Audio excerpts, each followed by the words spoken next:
bahwa sebagaimana yang sudah saya posting beberapa hari yang lalu terkait tentang masalah rumah Ibu Halimah yang warga Kampung Sentang, Kecamatan Sukun, Kabupaten Aceh Utara.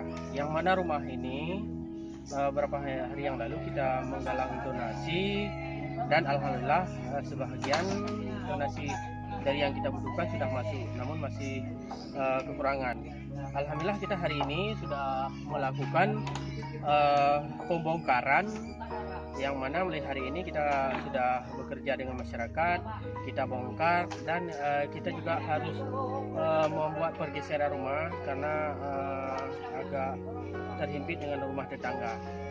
Yang mana rumah ini akan terus kita kerjakan sampai selesai. Namun kita masih kekurangan biaya. Saya berharap kepada teman-teman untuk bisa mendukung kegiatan kami dan dapat menyumbang biaya yang masih kekurangan. Demikian yang dapat saya laporkan. Assalamualaikum warahmatullahi wabarakatuh.